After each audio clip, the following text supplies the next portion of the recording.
My name is Amanda, and I was just another cog in the machine of a bustling investment company, perched high up in a sleek skyscraper.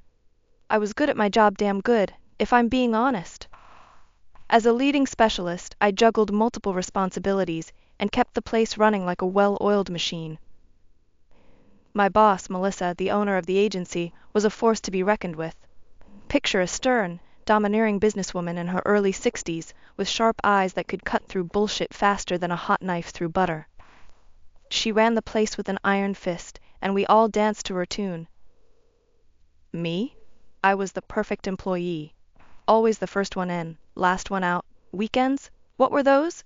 My entire life revolved around spreadsheets, client meetings, and endless cups of coffee. I lived alone in a modest apartment, no husband, no kids, just me and my career ambitions. Then came that fateful day. I woke up with a pounding headache and a stuffy nose.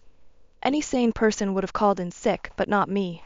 I dragged myself to the office, determined to push through. The day dragged on, and I fell behind on my work for the first time in, well, ever.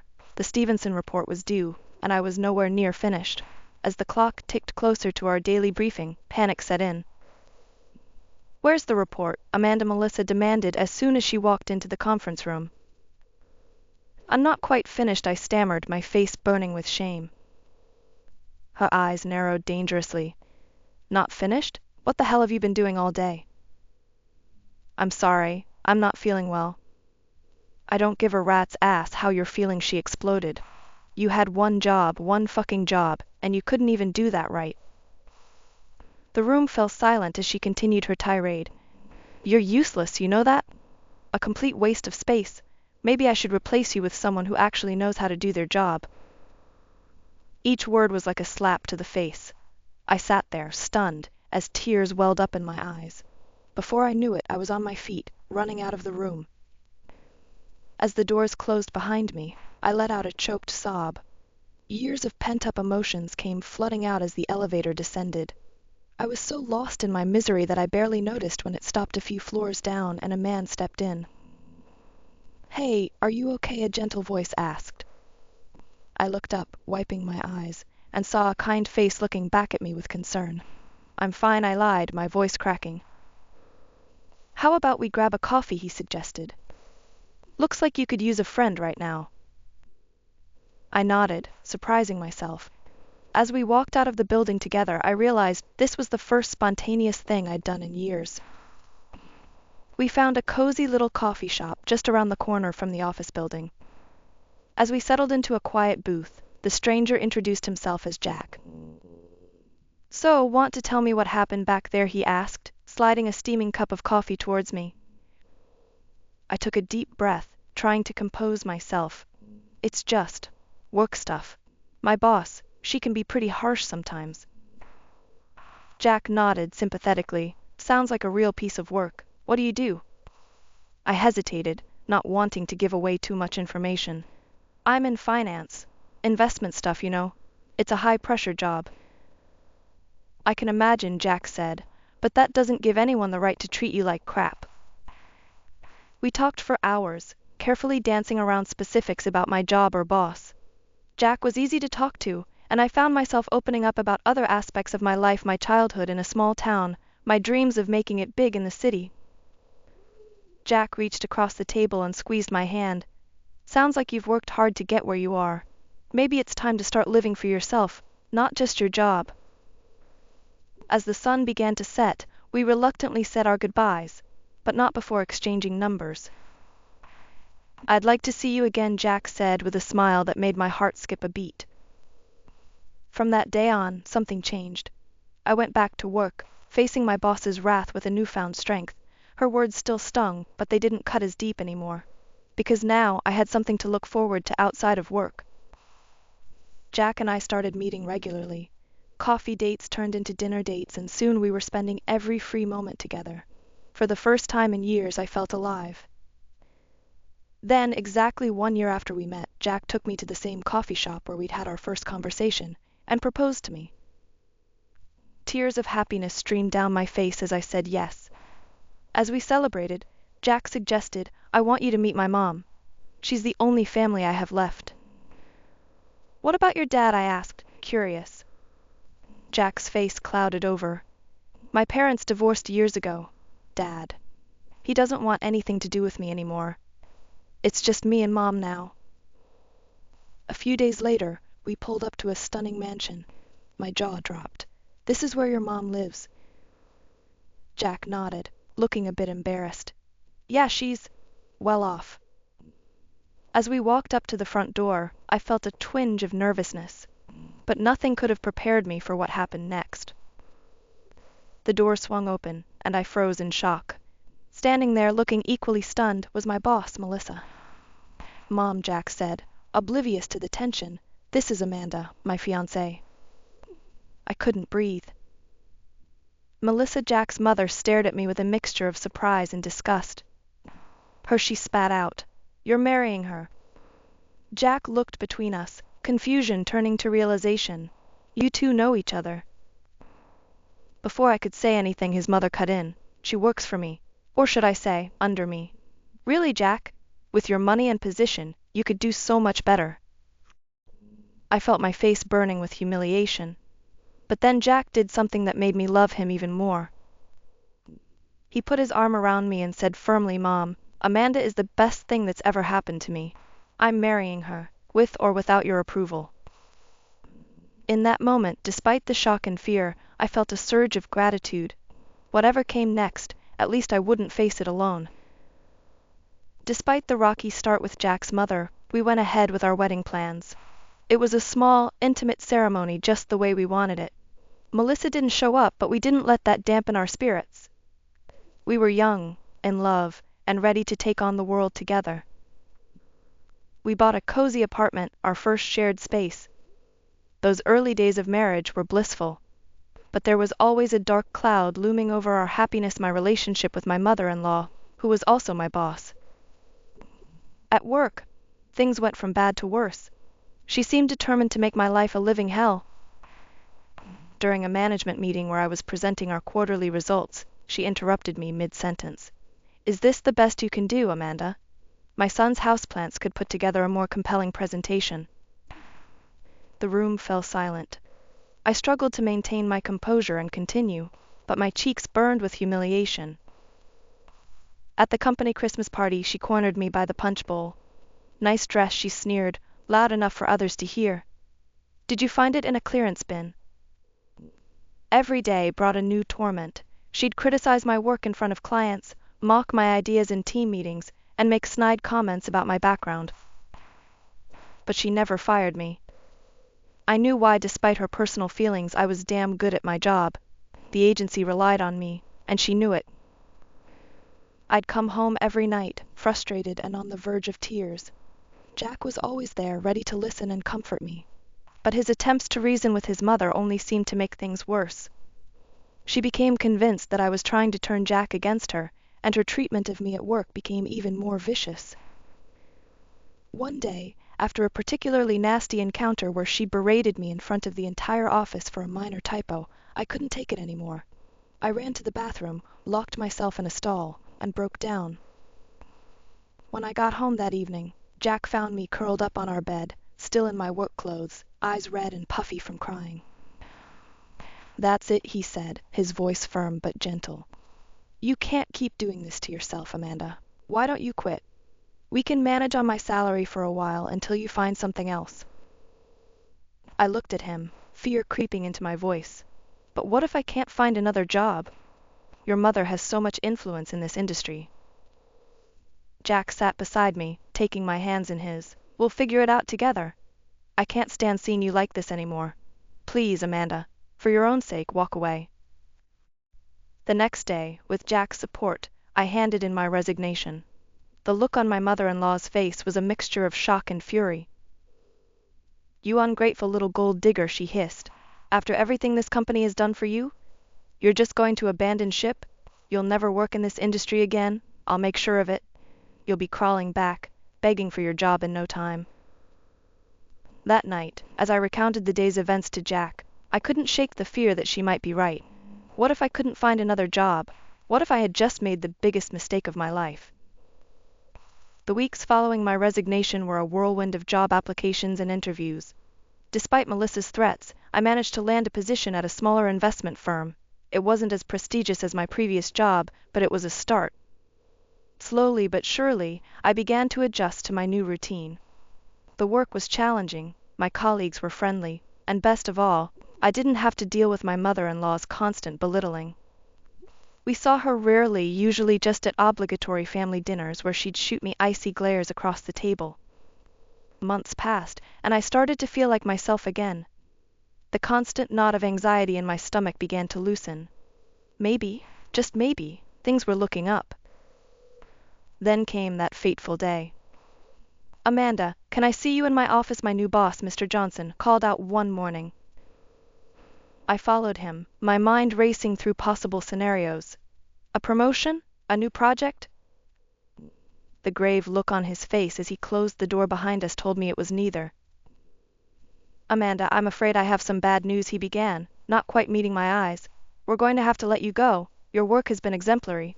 It's just, well, I can't really explain. My hands are tied here."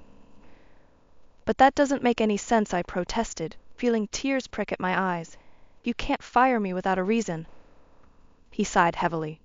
"I'm truly sorry, Amanda. If it were up to me, you'd stay." Here he pushed an envelope across the desk. "It's not much, but it's a severance package. I hope it helps." I left the office in a daze, clutching the envelope. The spring sunshine felt mockingly cheerful as I started my walk home, too shell-shocked to even call Jack. That's when my phone rang. Unknown number. "Hello," I answered, my voice shaky. Well, came the all-too-familiar voice of Melissa. "How does unemployment feel, Amanda? Not so high and mighty now, are we?" In that moment, everything clicked into place. The unexplained firing, Mr. Johnson's discomfort, it all made sense now. "You did this," I whispered, anger replacing shock. "You got me fired." She laughed. A cold, cruel sound. "Oh, darling, did you really think you could just walk away from me? I told you I'd ruin you, and I always keep my promises." I hung up without another word, my hands shaking with rage and fear. When I got home, I broke down and told Jack everything. "That's it," he said, his face flushed with anger. "I'm going to talk to her. This has gone too far." But his confrontation with his mother changed nothing. If anything, it made her more determined to see me suffer. The following months were a blur of rejection and disappointment. Every promising lead would mysteriously dry up. Every interview would end with vague excuses. I started taking whatever work I could find. Waitressing on weekends, dog walking during the day, even some freelance data entry work. Anything to contribute to our household. Another few months crawled by, each day a struggle to keep my head above water. Then, out of the blue, Melissa showed up at our apartment one afternoon while Jack was at work. My heart raced as I opened the door, bracing myself for another verbal assault. But to my utter shock, she smiled warmly. "Amanda, dear," she cooed, her voice dripping with sweetness. "May I come in?" Stunned, I stepped aside, watching her warily as she swept into our modest living room. "I've been doing some thinking," she began, perching delicately on our worn sofa. "All this fighting, it's not good for the family. Jack's birthday is coming up, and well, I thought it might be nice to bury the hatchet." I stood there, speechless, as she outlined her plan for a surprise party at her house. We could invite all his friends, colleagues. It would mean so much to him to see us getting along, don't you think? Every instinct screamed that this was a trap, but a small part of me desperately wanted to believe her. Maybe, just maybe, she had finally come around. Against my better judgment, I agreed to help with the party. On the day of the event, I arrived early at her mansion, ready to help set up. But as soon as I walked in, I knew something was terribly wrong. The house was already full of guests, all of them turning to stare at me as I entered. Melissa stood in the center of the room, her phone held high, live streaming the entire scene. "Oh, look everyone," she called out, her voice sickly sweet. "The help has arrived." Before I could react, she tossed something at me. It fluttered to the ground at my feet, a maid's uniform. "Put it on, dear," she said, her eyes glittering with malice. "After all, serving is what you're best at, isn't it?" The room fell silent, all eyes on me as my mother-in-law continued her tirade. You see, friends, Amanda here comes from the slums. Her parents were factory workers, people like her. Well, they're only fit to serve their betters, aren't they? I stood there, frozen in shock and humiliation, as titters of laughter rippled through the crowd. In that moment something inside me snapped. All the months of abuse, manipulation, and cruelty crystallized into a white-hot rage. I bent down, snatched up the uniform, and hurled it straight at her face. Go to hell, I snarled, my voice shaking with fury. Then, holding my head high, I turned on my heel and stormed out of the house, leaving behind a chorus of gasps and Melissa's indignant shrieks. I stumbled into our apartment, my whole body shaking from the ordeal I'd just endured. As I closed the door behind me, I heard Jack's voice from the bedroom. Amanda, is that you? I'm just getting ready to head to Mom's for. He stopped short as he entered the living room and saw my tear-stained face. In an instant he was by my side, his arms around me. What happened? He asked, his voice tight with concern. I couldn't find the words to explain. Instead, I picked up his phone from the coffee table and pulled up his mother's social media page. The video was right there at the top, already accumulating views and comments. Jack's face darkened as he watched, his jaw clenching tighter with each passing second. When it ended, he threw the phone onto the couch, his hands balling into fists. That's it, he growled. I'm done. I'm fucking done with her. Before I could respond, he was on his own phone, fingers flying across the screen. I'm ordering us dinner. The best this city has to offer. We're going to celebrate my birthday right here, just the two of us. As we waited for the food to arrive, Jack's phone buzzed incessantly. His mother's name flashed on the screen again and again. Finally, he answered, putting it on speaker. Jack, Melissa's voice screeched. Where are you? Everyone's waiting. I have a cake, presents. Save it, Mom. Jack cut her off, his voice cold. I saw what you did to Amanda. I'm not coming, and I don't want to speak to you again. He hung up, tossing the phone aside. The rest of the evening passed in a blur of gourmet food and quiet conversation. Despite everything, I felt a warmth in my chest. Jack had chosen me. He'd stood up to his mother for me. Just as we were finishing our dessert, there was a pounding at the door. Jack opened it to reveal his mother, her face flushed with anger. How dare you embarrass me like this, Melissa hissed, pushing past him into the apartment. Her eyes landed on me, narrowing dangerously. This is all your fault, you little gold digger. Jack stepped between us. That's enough, Mom. Leave. Now. She turned on him, her voice dripping with venom. If you don't leave this nobody right now, you'll regret it. I'll cut you off completely. No inheritance, no connections. I'll ruin your career. No company in this city will hire you. I felt a chill run down my spine. After what she'd done to my career, I knew these weren't empty threats. But Jack stood firm. I don't care, he said. I choose Amanda. Every time. His mother's face contorted with rage. You ungrateful brat. I'll destroy you both, do you hear me? You'll be living on the streets by the time I'm done with you. With that, she stormed out, slamming the door behind her.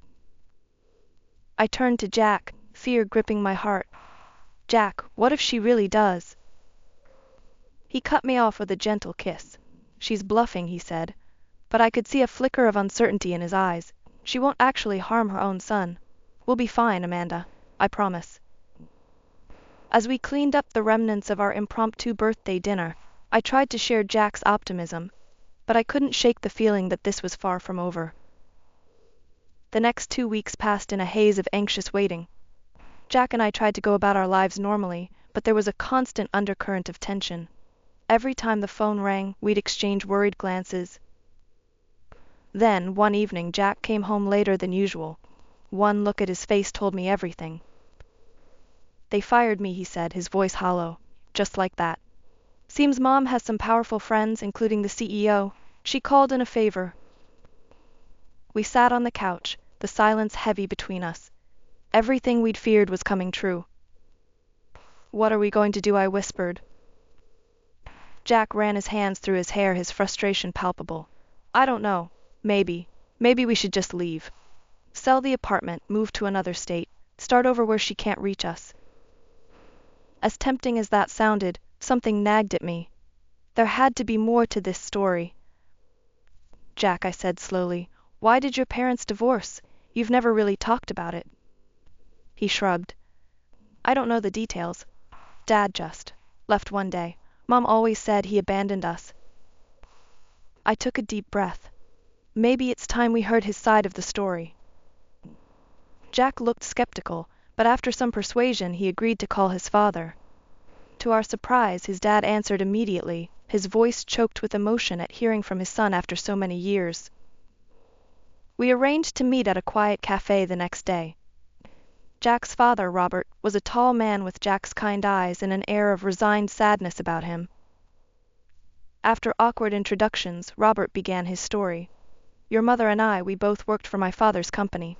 She was in accounting. One day the IRS came knocking. They'd found evidence of tax evasion. My father was arrested. The company was in chaos. He paused, his hands shaking slightly as he sipped his coffee. Your mother stepped up, took control. She saved the company, turned it around. But I always had my suspicions. About what? Jack asked, leaning forward. Robert's voice dropped to a whisper. I think she set my father up. She had access, motive. I confronted her about it, and, well, that's when everything fell apart. He went on to describe how Jack's mother had threatened him with compromising photos, evidence of an affair with a prominent politician's wife. She gave me a choice: leave quietly, give her everything, and never contact you, or she'd ruin me completely. I was a coward, Jack. I'm so sorry. As Robert's story unfolded, I felt a chill run down my spine. The woman he described, calculating, ruthless, willing to destroy anyone in her path, was all too familiar. Jack sat in stunned silence, trying to process this new information about his mother. I could see the hurt and betrayal in his eyes, but also a spark of something else. Determination, maybe even hope. And then something clicked in my mind. A memory from my time at the agency surfaced, something I'd seen but hadn't fully understood at the time. Wait, I said, sitting up straighter. I think I might have something. Jack and his father looked at me, confusion evident on their faces. When I worked for your mother, I explained, my words tumbling out in a rush. I saw her working on the books. She was doing double entry bookkeeping, but something seemed off about it. I didn't think much of it then, but now. Jack's eyes widened. You think you might have evidence of tax fraud? I nodded, my heart racing.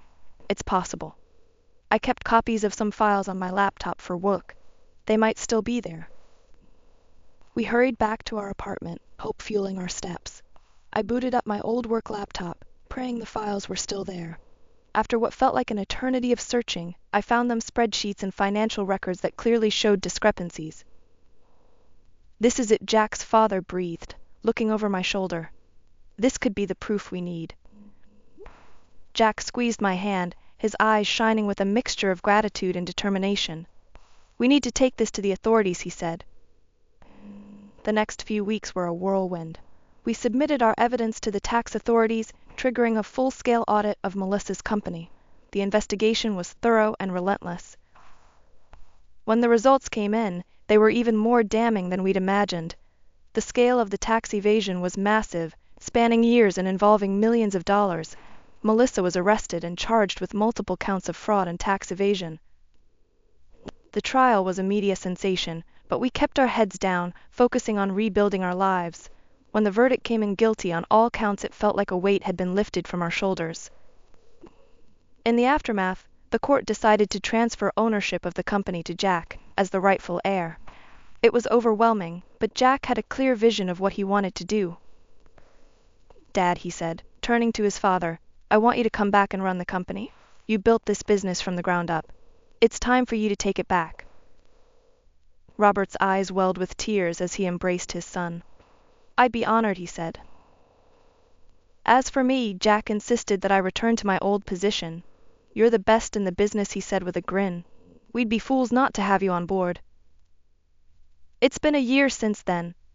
The company is thriving under Robert's leadership, with Jack learning the ropes by his side. I'm back doing the work I love, respected and valued for my contributions. But the best part? We're a family again. Robert is a constant presence in our lives, making up for lost time with Jack and becoming the father-in-law I never knew I needed. We have weekly family dinners, filled with laughter and love, a far cry from the tense, miserable affairs of the past.